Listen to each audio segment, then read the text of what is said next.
오늘 보실 말씀은 사도행전 5장입니다. 사도행전 5장 33절에서 40절까지 보도록 하겠습니다. 신약성경 195페이지입니다. 사도행전 5장 33절에서 40절, 우리 한 절씩 읽고 마지막 절은 합독하도록 하겠습니다. 그들이 듣고 크게 노하여 사도들을 없이 하고자 할세. 바리새인 가말리엘은 율법 교사로 모든 백성에게 존경을 받는 자라. 공회 중에 일어나 명하여 사도들을 잠깐 밖에 나가게 하고 말하되 이스라엘 사람들아, 너희가 이 사람들에게 대하여 어떻게 하려는지 조심하라. 이전에 그다가 일어나 스스로 선전하매 사람이 약 400명이나 따르더니 그가 죽임을 당하매 따르던 모든 사람들이 흩어져 없어졌고, 그 후 호적할 때에 갈릴리의 유다가 일어나 백성을 뀌어 따르게 하다가 그도 망한즉 따르던 모든 사람들이 흩어졌느니라. 이제 내가 너희에게 말하노니 이 사람들을 상관하지 말고 버려두라. 이 사상과 이 소행이 사람으로부터 났으면 무너질 것이요 만일 하나님께로부터 났으면 너희가 그들을 무너뜨릴 수 없겠고 도리어 하나님을 대적하는 자가 될까 하노라 하니, 그들이 옳게 여겨 사도들을 불러들여 채찍질하며 예수의 이름으로 말하는 것을 금하고 놓으니, 사도들은 40절까지인가요? 제가 41절까지 읽겠습니다. 사도들은 그 이름을 위하여 능욕받는 일에 합당한 자로 여기심을 기뻐하면서 공회 앞을 떠나니라. 아멘. 오늘 본문을 가지고 복음의 능력에 붙들린 성도의 삶이라는 제목으로 말씀을 나누겠습니다.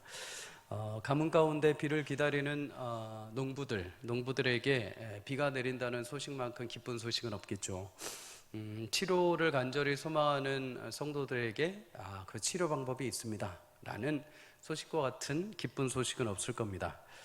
학교 입학을 위해서 열심히 시험을 치르고 또 취업을 위해서 면접을 본 우리 청년들, 청소년들에게 합격했습니다 라는 문자 한 통은 그들에게 굉장히 귀한 기쁨의 소식이 될 겁니다. 고대 근동지방에도 나라 간의 전쟁을 할 때 이런 귀한 소식을 전하는 사람들이 있었습니다. 장군이 전쟁에서 승리를 하게 되면 전령을 하나 이제 보내게 되죠. 자기의 나라로. 전령은 열심히 돌아가서 본국의 왕과 그의 백성들에게 소식을 전합니다. 좋은 소식이 도착했습니다. 장군께서 이번 전쟁에서 큰 승리를 거두었습니다. 이제 우리나라는 두려워할 필요가 없습니다. 전쟁은 끝이 났습니다. 이 소식은 온 나라 백성들이 듣는 순간 기다렸던 소식이고 또 감동의 소식이고 기쁨의 소식, 곧 일명 복음이라고 할 수 있습니다. 이 세상에도 기쁨의 소식, 참된 복음이 있습니다. 무엇인가? 비를 기다리는 농부뿐만 아니라 치료를 간절히 소망하는 환우들뿐만 아니라 학교 입학, 취업을 간절히 소망하는 청년들뿐만 아니라 죄인이든 연약한 자든 어느 누구라도 참된 만족을 주고 기쁨을 주는 소식, 바로 예수 그리스도의 복음의 소식인 줄 믿습니다. 복음은 기쁨의 소식입니다. 아멘이십니까?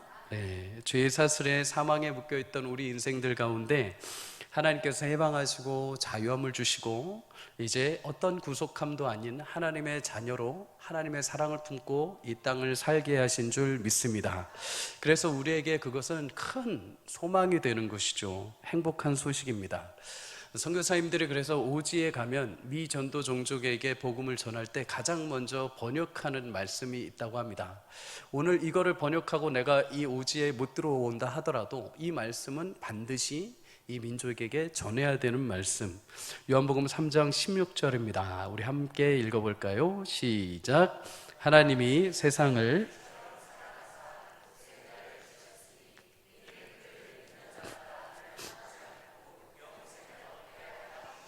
아멘. 과학이 발달하고 문명이 발달하지 않은 곳, 과학이 발달하지 않고 문명이 발달하지 않은 곳, 어느 누구의 손도 닿지 않는 그곳에 가장 먼저 전달하고 전해야 하는 소식, 그것은 바로 예수 그리스도의 구원의 복음의 소식인 줄 믿습니다. 사랑하는 성도님들, 우리도 이 복음을 처음에 받을 때 허물과 죄로 죽었던 죄인들이죠. 마음에 하나님 두기도 싫어했습니다. 하나님도 알지도 못했고 본질상 진노의 자녀였습니다. 누가 나를 건들기만 해도 터져야 되고, 누가 내 기분을 상하게만 하면 그대로 갚아줘야 되고, 나는 항상 나의 알량한 자존심과 나의 지성에 휩싸여서 하나님에 관해 알지도 못하면서 나의 인간의 생각으로 살아왔던 수많은 인생의 세월들, 그럼에도 하나님은 십자가의 구원의 은혜로 우리를 그의 사랑의 지혜로 담으셔서 하나님의 고귀한 주의 백성의 자녀 삼아 주셨습니다. 그리고 하나님을 알게 하시고 그 사랑 안에 하나님의 거룩한 복을 누리게 하신 줄 믿습니다.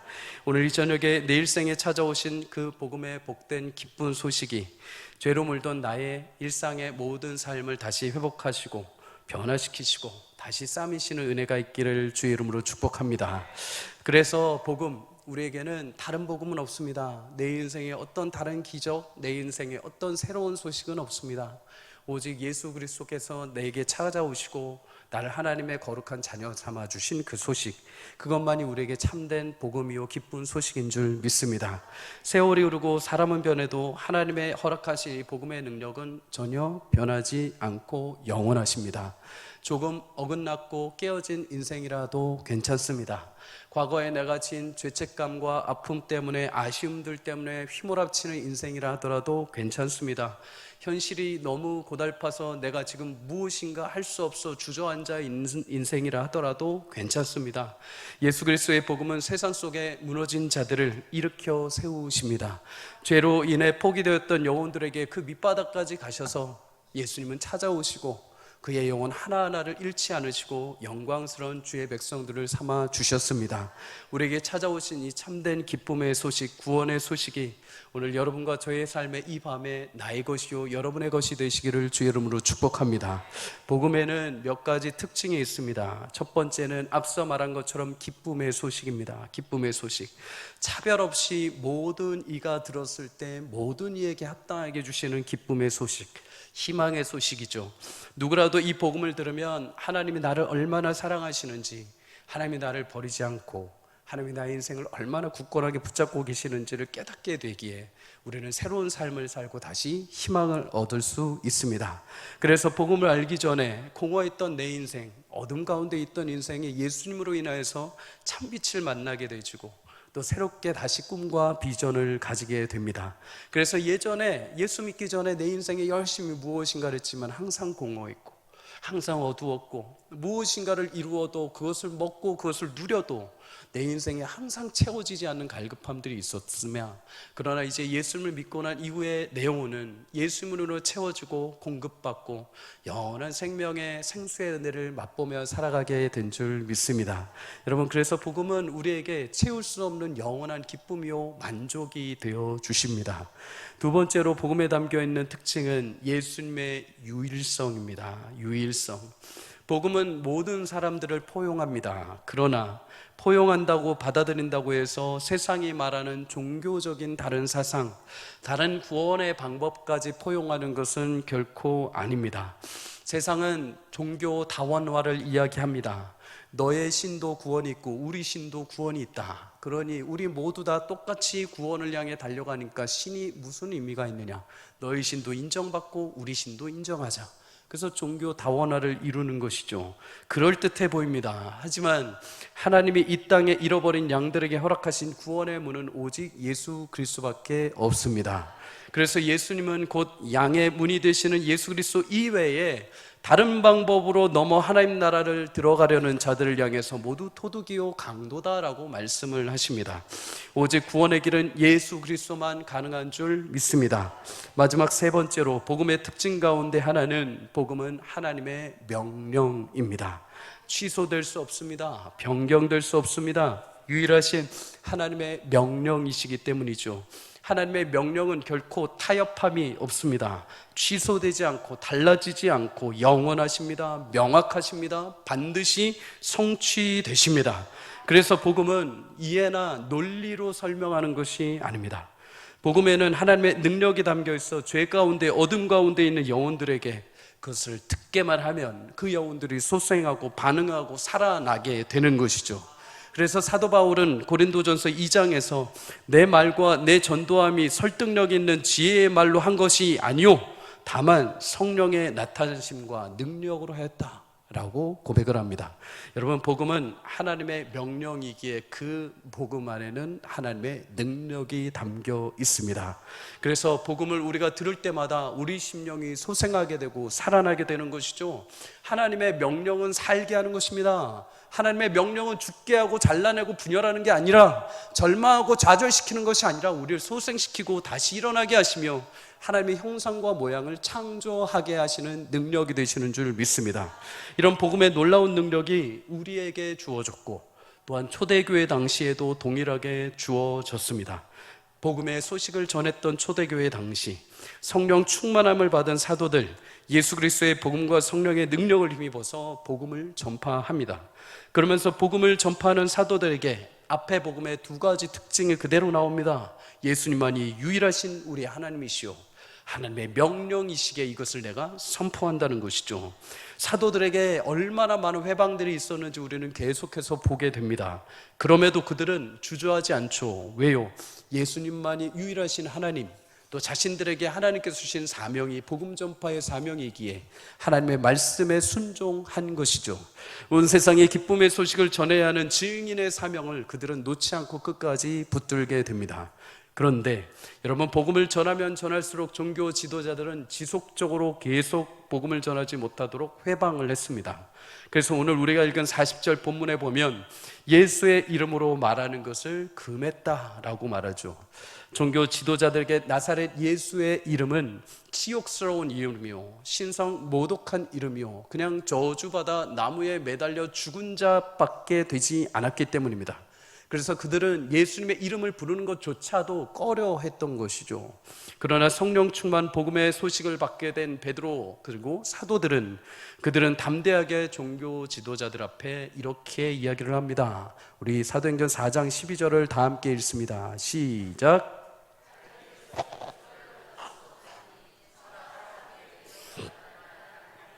우리에게 주신 일이 없음이라 하였더라. 아멘. 복음은 우리에게 명확하게 말씀합니다. 우리 구원의 인생의 소망은 오직 예수 그리스도이시다. 그러나 지금 여러분, 이 시대도 그렇지만 초대교회 당시에도 예수님 이외에 다른 이름, 다른 방법으로 세상에 좀 더 좋은 방법, 상식적인 방법 또는 힘과 권력으로, 반란과 소요로 자신의 뜻을 시도했던 사람들이 있었습니다. 그들이 오늘 본문 36절과 37절에 등장하는 드다, 갈릴리 유다라는 사람입니다. 사도들이 예수님의 이름으로 복음을 계속 전하자 종교 지도자들은 이제 분내게 됩니다. 화가 나죠. 말을 안 들으니까 이제 어떻게 해서든 저들을 치든지, 저들을 잡아 옥에서 평생을 썩게 하든지, 아니면 저들을 죽이든지 결정을 하려고 합니다. 그때 바리새인 가운데 가말리엘이라는 율법 교사가 나서게 되죠. 당시 바리새인 종교 지도자들은 율법적인 측면이 굉장히 강했습니다. 회당에서 여러 사람들을 가르치고 제사장과 사두개인들이 있었지만 그럼에도 율법적인 측면에서 열심히 살았기 때문에 다른 사람들보다 굉장한 존경을 받았습니다. 사두개인들보다 바리새인들은 숫자가 적었지만 그럼에도 사두개인들이 무시할 수 없을 정도로 권위가 있던 사람들이죠. 그중 한 명이 바로 오늘 가말리엘이라는 사람입니다. 그 당시 가말리엘은 백성들 사이에서 존경을 받았다고 합니다. 율법 교사이면서 많은 사람들이 봤을 때 저 사람은 그냥 외식하는 사람이 아니라 자신이 말한 대로 진짜 살고 자신이 가르친 대로 진짜 사는 정말 하나님 앞에 최선을 다해서 신실했던 율법 교사. 심지어 사도 바울은 사도행전 22장 3절에 자신의 스승이 바로 이 가말리엘이다, 가말리엘 교육 안에서 내가 자랐다라고 말을 하죠. 이렇게 백성들과 여러 종교 지도자들의 인정을 받던 가말리엘이 종교 지도자들 앞에서 자신의 의견을 이야기합니다. 그 내용이 36절, 37절에 말이죠. 먼저 가말리엘은 드다라는 인물을 예를 듭니다. 드다. 성경학자마다 해석이 조금 다르지만 그는 스스로 자신이 선전한 자, 다시 말해서 스스로를 위대한 자라고 자칭 칭찬했던 사람입니다. 예수 그리스도 정도는 아니지만 나도 거의 메시아급이다 하고서 자랑할 정도였죠. 역사적으로 보면 그는 자신의 명령 한마디로 요단 강물이 갈라져서 신발에 물이 묻지 않고 건널 수 있을 정도라고 백성들에게 호도했다고 합니다. 신기하죠? 여러분, 우리가 지금 들으면은 아무것도 아닌 것 같죠? 그런데 사기꾼들은 참 이 말을 어떻게 했는지 잘 믿게 만듭니다. 한번 빠지면은 헤어나올 수가 없죠. 이 말을 듣고 400명의 사람들이 이 드다를 추종하게 됩니다. 하지만 결국 그는 당시 총독에 의해서 죽임을 당하게 되죠. 그가 죽고 난 이후에 그를 추종하던 400명은 모두 흩어지게 됩니다.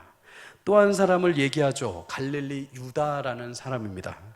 로마는 당시에 유다라는 지역을 이제 자신들의 통치 지역으로 만들고 세금을 더 얻게 노력합니다. 그러기 위해서 인구 조사를 하죠. 그럴 때 갈릴리 유다라는 이 사람은 이스라엘 백성이 이제 로마 통치 아래서 조공을 바치는 것은 옳지 않다 하면서 민족주의적인 반란 운동을 일으키게 됩니다. 결국 이 반란은 로마군에 의해서 모두 진압당하죠. 그리고 유다와 함께 반란을 일으켰던 사람들은 모두 뿔뿔이 흩어지게 됩니다. 가말리엘은, 이 율법교사 가말리엘은 이 두 사람, 드다와 그리고 갈릴리 유다에 대해서 이야기를 합니다. 종교 지도자들에게 이 두 사람을 예를 들면서 권면을 하죠. 그게 38절 39절의 말씀입니다. 이제 내가 너희에게 말하노니 이 사람들을 상관하지 말고 버려두라. 이 사상과 이 소행이 사람으로부터 났으면 무너질 것이요 만일 하나님께로부터 났으면 너희가 그들을 무너뜨릴 수 없겠고 도리어 하나님을 대적하는 자가 될까 하노라 하니. 여러분, 가말리엘은 드다와 그리고 유다, 이들이 열심히 봉기를 하고 열심히 반란을 일으켰지만 결국 그들이 다 무너지고 사라졌다.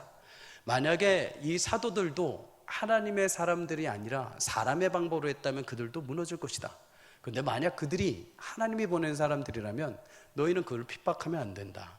그들은 하나님의 사람으로 보냈다면 너희는 하나님을 대적하는 자들이 될 것이다. 여러분, 드다와 갈릴리 유다, 그들의 시도와 도전들은 모두 헛것이 되었죠. 왜 그럴까요? 그것은 하나님으로부터 시작된 것도 아니요 예수 그리스도가 없는 방법이요 인간적인 방법에 불과했기 때문입니다. 예수 그리스도가 아닌 방법, 곧 사람으로부터 난, 처음부터 사람으로부터 난 방법. 처음엔 그럴듯해 보이지만은 그 모든 방법들은 그 중심이 사라지면 모래성과 같이 무너지게 되죠. 여러분은 유행이란 말을 들어보셨을 겁니다. 유행.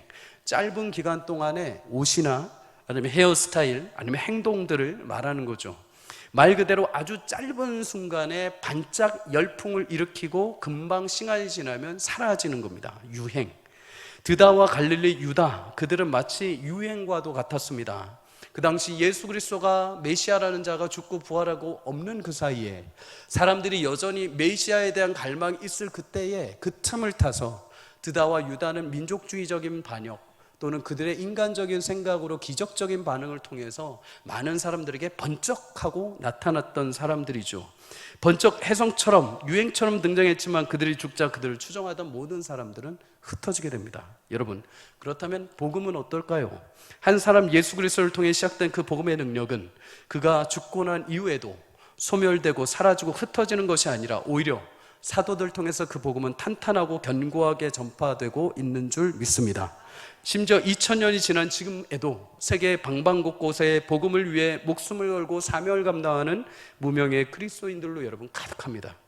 이렇게 차이가 나는 이유가 있다면 오늘 바리새인 가말리엘은 분명하게 분석을 하죠. 유행처럼 사라져버린 드다와 갈릴리 유다의 일은 사람으로부터 난 것이며 예수 그리스도를 통한 복음, 그것은 하나님으로부터 났다고 한다면 그 어떤 누구도 그 하나님의 뜻을 무너뜨릴 수 없다. 사랑하는 성도님들, 복음의 은혜와 예수 그리스도를 통한 구원의 역사, 하나님으로부터 났으며 그것은 결코 무너지지 않으며 반드시 주를 찾고 부르는 백성들을 구원의 길로 이끌어 가실 줄 믿습니다.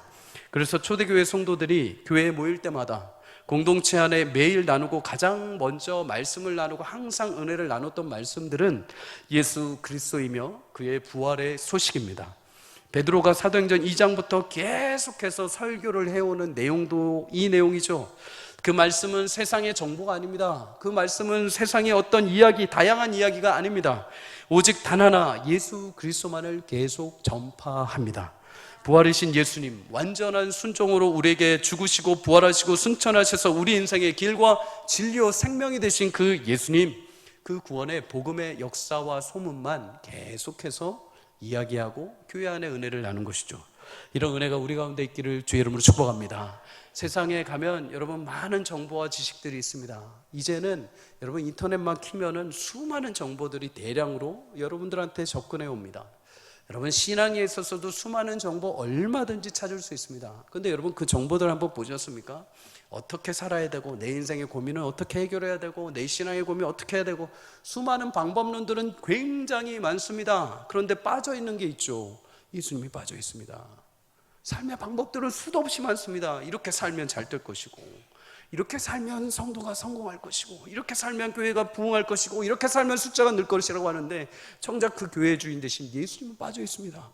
예수님을 어떻게 사랑해야 되는지, 예수님이 어떻게 우리 심령 가운데 오셨는지, 예수님의 복음을 어떻게 끊임없이 우리가 기억할 수 있는지에 대한 이야기들은 여전히 우리 가운데 없습니다. 사랑하는 성도님들, 수많은 복음의 다른 이야기들보다도 예수님을 뜨겁게 사랑하며 은혜 가운데 걸어가기를 주의 이름으로 축복합니다. 과거에 CCC를 창설하셨던 고 김중곤 목사님이 계십니다. 청년들에게 뜨거운 예수님의 심장을 불어넣어서 민족 복음화를 꿈꾸셨던 분이죠. 저도 과거에 CCC 수련회 갔을 때 거대한 잔디밭에 앉아서 빗줄기를 맞으면서 목사님의 설교를 들었던 적이 있습니다. 그때 목사님은 청년들에게 우리 인생의 답은 오직 예수 그리스도라고 가르쳤습니다. 그러면서 목사님이 설교를 하시다가 마지막 부분에 청년들에게 이렇게 요청합니다. 내가 지금부터 무슨 질문을 해도 너희들의 답은 딱 하나다. 예수 그리스도. 내가 무슨 질문해도 너희들은 오직 예수 그리스도만 답하면 된다. 그것이 나중에 유명한 백문일답이라는 것입니다. 100가지 질문을 해도 성도들에게 유일한 답은 딱 하나, 예수 그리스도. 내 인생의 주인은 누구인가? 예수 그리스도. 우리가 살아야 할 삶의 이유가 무엇인가? 예수 그리스도. 나는 왜 지금 여기에 있는가? 예수 그리스도. 내 인생의 목표는 무엇인가? 예수 그리스도. 내가 그것을 이루고자 하는 목적은 무엇인가? 예수 그리스도. 누구에게 가야 나의 죄사함을 받을 수 있는가? 예수 그리스도. 영생을 얻으려면 누구를 믿어야 하는가? 예수 그리스도. 행복한 가정, 좋은 부부, 좋은 자녀, 좋은 정치, 올바른 교육을 할 수 있는 비결은 무엇인가? 예수 그리스도. 부자들, 가난한 자들, 어린아이들, 청소년들, 청년들 모두 꼭 듣고 배워야 할 분은 누구인가? 예수 그리스도. 누가 나의 아픔과 나의 고민을 해결할 수 있는가? 누가 나에게 참된 평안을 주고 누가 나를 천국으로 인도할 수 있는가? 예수 그리스도. 우리를 죽도록 사랑하시는 분이 누구인가? 예수 그리스도. 우리가 죽도록 사랑해야 할 분은 누구인가? 예수 그리스도. 그래서 영원히 찬송 받으실 분은 누구인가? 예수 그리스도. 사랑하는 성도님들, 100문이 아니라 1000문의 이상의 질문이 있어도 그 모든 답은 예수 그리스도인 줄 믿습니다. 그래서 갈라디아서 2장 20절은 말씀합니다. 우리 다 함께 읽습니다. 시작. 내가 그리스도와 함께 십자가에 못 박혔나니 그런즉 이제는 내가 사는 것이 아니요 오직 내 안에 그리스도께서 사시는 것이라. 이제 내가 육체 가운데 사는 것은 나를 사랑하사 나를 위하여 자기 자신을 버리신 하나님의 아들을 믿는 믿음 안에 사는 것이라. 아멘. 예수 그리스도와 함께 할 때 복음의 참된 은혜가 우리에게 임할 줄 믿습니다. 십자가를 통해 나와 연합하신 예수 그리스도께서 이제 부활의 날까지 여러분의 삶을 붙드시고 포기하지 않으시고 인생의 답이 되어 주실 것이고 평생 동안 여러분을 놓지 않고 끝까지 완성해 가실 줄 믿습니다. 이렇게 예수 그리스도를 믿음으로 복음에 참여한 자들, 내 인생의 진짜 길과 진리요 생명 되신 예수님을 믿고 그 길을 따르는 자들에게 한 가지 특징이 등장합니다. 그것은 예수님을 위한 고난의 기쁨으로 동참하는 것이죠. 종교 지도자들, 그들은 바리새인 가말리엘의 말을 듣고 사도들을 이제 풀어줍니다. 근데 그냥 풀어주지 않죠. 그들이 마음속에 굉장히 아픔이 또 상처가 이들에 의한 시기가 있었습니다. 그래서 사도들을 내어줄 때 채찍질을 해버리죠. 40절에 보면 그들이 사도들을 불러 채찍질을 하며 예수의 이름을 말하는 것을 금했다라고 말합니다. 물론 여러분, 이 채찍질의 매수는 정확하지 않습니다. 얼마나 때렸는지는 알 수 없습니다. 다만 그 단어의 의미가 가죽을 벗기다라는 의미가 있는 것으로 보아 그들은 그냥 대충 흉내만 내거나 혼내는 정도가 아니라 그들을 아주 심할 정도로 때렸다라고 볼 수 있습니다. 근데 여러분, 이렇게 고초를 당하고 핍박을 당해도 사도들의 태도가 어떠했을까요? 사도행전 5장 42절을 우리 함께 읽습니다. 시작. 사도들은 그 이름을 위하여 능욕받는 일에 합당한 자로 여김을 기뻐하고 공의 앞을 떠나니라. 아멘. 여러분, 맞았는데 기뻐한다고 합니다. 여러분, 맞았는데 기뻐하는 사람, 죽도록 맞았는데 기뻐하고 웃는 사람 보셨습니까? 저는 봤습니다. 맞는데 웃는 사람은 딱 한 사람밖에 없습니다. 바보들입니다. 바보들. 맞아도 웃습니다. 때려도 웃습니다. 뭐라고 해도 웃습니다. 여러분, 예수 그리스도 앞에서 우리가 맞아도 웃을 수 있는 이유는 예수님의 바보가 돼야 우리 웃을 수 있습니다. 예수님의 바보가 돼야 우리는 걸어갈 수 있는 것이죠. 여러분, 사도들 성령의 충만함을 받습니다. 능력을 받습니다. 기적을 베풉니다. 병을 치유합니다. 귀신을 떠나보냅니다. 그 정도 능력이라고 한다면 여러분, 맞지 않아도 그 실세와 그 권위를 가지고 얼마든지 높은 자리에 들어올 수 있죠. 근데 여러분, 그들은 그런 자리보다도 예수를 위해서 맞는 자리, 예수를 위해서 핍박받는 자리, 예수를 위해서 고난당하는 자리, 그 자리를 더 사모하며 바보들처럼 그냥 맞습니다. 왜 그랬을까요? 이 고난의 의미가 도대체 무엇이기에 이들은 더 영광스럽게 자신들을 포장할 수 있고 자신들을 드러낼 수 있음에도 불구하고 맞는 자리, 핍박받는 자리, 복음의 전선 앞에 서 있을까요? 여러분, 모든 사람에게 고난은 어려운 것입니다. 힘든 것입니다. 고난의 강도, 고난의 방법, 내용은 다르지만 모두가 힘듭니다. 그래서 성경은 그 고난이 결코 쉽다고 얘기하지 않습니다. 고난은 마땅히 어렵습니다. 하지만 여러분, 그 고난이 누구를 위하여 당하는 고난인지에 따라서 그 고난의 의미가 완전히 달라집니다.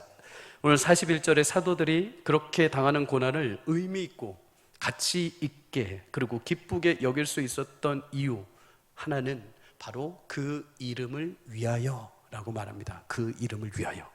베드로전서 2장 20절에 보면 인생에 당하는 고난의 의미를 이렇게 이야기를 하죠. 함께 읽어볼까요? 시작. 죄가 있어 매를 맞고 참으면 무슨 칭찬이 있으리요. 그러나 선을 행함으로 고난을 받고 참으면 이는 하나님 앞에 아름다우니라. 아멘. 베드로전서는 고난에 대해서 두 가지로 분류를 합니다. 첫째, 한 가지는 내가 지은 죄 때문에라는 거죠. 내가 내 지은 죄에 나의 불의함으로, 나의 실수로, 나의 잘못된 행동으로 지어지는 나의 책임으로 인한 고난이 하나 있고, 또 하나는 성도에게 고난이 있다고 합니다. 그것은 의를 위한 고난이죠. 예수 그리스도의 이름을 위한 고난. 여러분, 굳이 멋지게 막 어디 세상에 나가서 선교하면서 주님을 위해서 받는 고난, 주님을 위해서 핍박받는 고난, 막 북한 가서 중국 그 정도까지 아니어도 됩니다. 그리스도 안에서 우리는 신실하게 삶을 살아갑니다. 그런데도 여러분, 때로는 이유를 알 수 없고 원인을 알 수 없고 그럼에도 온몸을 감싸주는 고난이 우리 가운데 찾아올 때가 있습니다. 근데 여러분, 그 고난 가운데 한 가지 숨겨진 의미가 있죠. 예수님과 함께 예수님을 위하여 찾아오는 고난은 세상의 고난처럼 무의미하고 힘들게 하는 것이 아니요, 예수님의 자녀로 합당한 자격이 주어졌다는 또 하나의 표시가 되는 줄 믿습니다. 그래서 여러분, 마태복음 5장에 예수님이 산상수훈을 설교하시면서 이렇게 말씀합니다. 5장 10절에서 12절. 의를 위하여 박해받는 자는 복이 있나니 천국이 그들의 것임이라. 나로 말미암아 너희를 욕하고 박해하고 거짓으로 너희를 거슬러 모든 악한 말을 할 때에는 너희에게 복이 있나니 기뻐하고 즐거워하라. 함께 읽습니다. 하늘에서 너희의 상이 큼이라. 너희 전에 있던 선지자들도 이같이 박해하였느니라. 아멘. 여러분, 사도들은 이 말씀을 기억했습니다. 지금 내가 당하는 고난, 내가 인생 가운데 있어서 어떤 죄악, 어떤 실수로 인한 것이 아니오, 내가 무엇을 탐해서 얻어오는 결과가 아니오, 그저 말씀을 전하고 예수님의 사랑을 따라서 물질을 나누고 부활하신 예수님의 진리를 전했을 때 다가온 핍박, 고난이라고 한다면 그것이 나로 하여금 나를 하나님께서 합당한 자녀로 여겨주셨다는 의미이고, 마땅히 나 또한 부활의 구원이신 예수님의 잔을 마시기 위해 합당하게 그 고난의 잔을 지금 나도 마시고 있는 거다라는 믿음 때문에 여러분 그들은 고난 자리에 서게 됩니다. 사랑하는 성도님들, 그리스도 안에 하나님의 참된 성도된 우리 모두에게도 예수님을 따라가면서 반드시 고난이 있습니다. 그런데 그 고난은 나의 실수나 나의 연약함이나 또는 내가 부족함이나 하나님이 나를 특별히 미워하셔서 주는 것이 아닙니다. 예수님과 함께 죽고 예수님과 함께 부활한다는 그 약속의 말씀이 내 삶의 현실에 하나님께서 사인으로 주시는 것이죠. 여러분, 아무런 고난도 없고 내가 예수를 믿는데도 불구하고 예수님으로 인해 당한 고난이 아무것도 없다면 오히려 내 구원을 다시 점검해 봐야 합니다. 그런데 내가 예수님을 믿고 난 이후에 예수로 인하여서 받는 고난이 내게 찾아왔을 때 그것은 나도 예수님과 같이 그 길을 지금 동일하게 걷고 있다는 하나님의 징표가 되는 것이죠. 그래서 로마서 8장 17절은 말씀합니다. 함께 읽습니다. 시작. 자녀이면 또한 상속자 곧 하나님의 상속자요 그리스도와 함께한 상속자니 우리가 그와 함께 영광을 받기 위하여 고난도 함께 받아야 할 것이니라. 아멘. 성도님들, 고난과 영광 항상 성경에 보면 같이 등장합니다. 고난만 등장하는 게 아니라 의를 위해 핍박을 받아라 천국이 너희 것이다. 오늘 또 로마서에도 보면 너희가 영광을 받기 위해 고난을 받아야 된다. 이 땅에서의 고난은 여러분들의 하나님 나라에서 받아야 될 영광의 노체요 그림자가 되는 것을 기억하시길 축복합니다. 성도에게 당하는 고난 반드시 영광의 승리가 될 것입니다. 김상훈 목사님이라는 CCM 가수로 활동하셨던 분이 있습니다. 예전에 위드라는 찬양팀으로 섬겼던 분이죠. 아마 들어보신 분들이 있을 겁니다. 좀 후덕하게 생기셔서 CCM계의 싸이라고 별명이 주어졌습니다. 뭐 기독교 방송에서 하는 성서학당에서 패널로 늘 등장하셨던 분이죠. 근데 이 목사님 며칠 전에 54세의 일기로 하나님 품에 안기셨습니다. 이분이 남긴 찬양 가운데 이런 제목의 찬양이 있어요. 고물심장, 고물심장. 아무것도 할 수 없는 나를 들어 쓰시는 당신의 심장을 내게 주소서. 내가 숨 쉬는 것도 내가 서 있는 것도 기적이기에 당신은 나의 기적입니다. 당신의 심장을 내게 주소서. 여러분, 이 곡을 만든 이유가 있습니다. 2010년도에 폐렴으로 입원을 하게 되죠. 그런데 입원을 했는데 병원 의사가 심장에 뭔가 이상이 감지된다고 이야기를 합니다.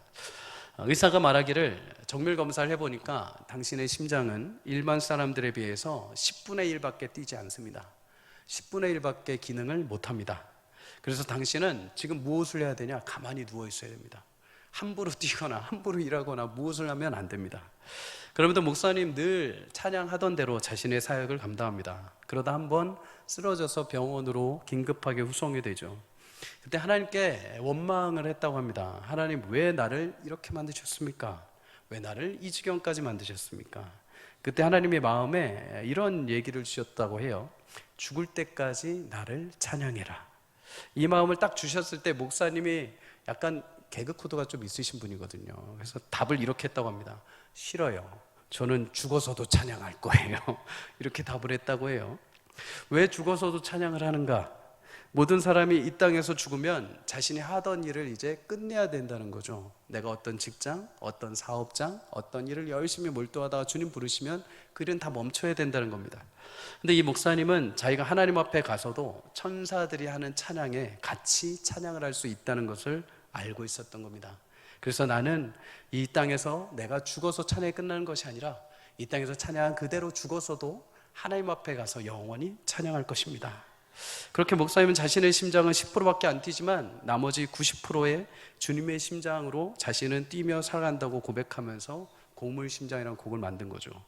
살아생전 인터뷰에서 그는 이렇게 고백합니다. 심장이 아팠던 찬양 사역자가 아닌 부활의 기쁨으로 찬양했던 찬양 사역자로 남고 싶습니다. 성도님들, 세상의 눈으로 보면 고난은 불행이고 불편함입니다. 하지만 믿음의 눈을 보면 고난은 영원한 하나님 나라의 부활을 이루는 하나의 거룩한 주의 도구가 되는 줄 믿습니다. 예수님 역시 고난의 길을 짊어지셨습니다. 그리고 그 끝에 그 결과로 하나님께서 영광스러운 보좌에 앉히시고 구원을 이루시는 하나님의 영광스러운 주님의 고귀한 왕이 되게 하신 줄 믿습니다. 그의 뒤를 따라가는 주의 백성들 역시 늘 언제나 그 길을 걸어갑니다. 우리에게 고난 없이 영광도 없습니다. 고난이 마침내 우리 가운데 다가오고 그 고난을 통해서 우리에게 주시는 영광이 얼마나 기쁜지, 얼마나 영광스러운지를 하나님은 알게 하시는 것이죠. 그래서 고린도후서 4장 17절에서 18절은 이렇게 말합니다. 우리 마지막으로 함께 읽겠습니다. 시작. 우리가 잠시 받는 환난에 경한 것이 지극히 크고 영원한 영광에 중한 것을 이루기에 함이니 우리가 주목하는 것은 보이는 것이 아니요 보이지 않는 것이니 보이는 것은 잠깐이요 보이지 않는 것은 영원함이라. 아멘. 성도님들, 이 땅의 고난은 일시적이라고 합니다. 나는 지금 너무나 힘겹고 무거운데 가볍다고 하십니다. 어떤 거에 비해서요? 이 이후에 비교할 수 없는 그 영광, 영원하고 크나큰 그 영광에 비하면 지금 우리가 당하는 그 작은 고난, 우리가 짊어지고 있는 그 무게의 짐은 아무것도 아니라는 것이죠. 성도님들, 성경은 고난이 쉽다고 말하지 않습니다. 그러나 그 끝에 주님을 닮아 함께 걸어가는 그 고난의 끝에 반드시 우리에게 약속하신 영광이 있기에 오늘도 소망을 따라 그 고난의 길을 함께 걸어가자고 성경은 말씀합니다. 사랑하는 성도님들, 하나님께서 그 영광스러운 길을 예수님을 통해서 이루신 것처럼 여러분의 삶에도 고난을 통한 그 영광을 반드시 이루실 줄 믿습니다. 예수 그리스도만이 우리의 답이십니다. 그 복음의 능력만이 있다면 능히 그 고난의 현실을 이기고 주님 앞에 서는 그날까지 담대하게 걸어가게 하실 줄 믿습니다. 오늘 우리 인생의 현장에 복음으로 찾아오신 예수님을 의지하고 여러 고난의 현실 가운데 좌절하는 것이 아니라 하나님이 나를 합당한 자녀로 여겨주셨구나, 하나님이 내 인생을 아무것도 없고 부자할 것 없음에도 예수님과 같이 여겨주셨구나, 그래서 내 이 모든 짐을 주셨구나, 주님 내가 걸어가는 동안에 의심하지 않고 낙심하지 않고 예수님 가신 것처럼 끝까지 믿음으로 걷게 하여 주시옵소서. 그럴 때 그 영광스러운 은혜가 여러분과 저의 삶 가운데 풍성하게 채워지는 역사가 있기를 주의 이름으로 간절히 축복합니다. 우리 함께 찬양하고 기도하도록 하겠습니다.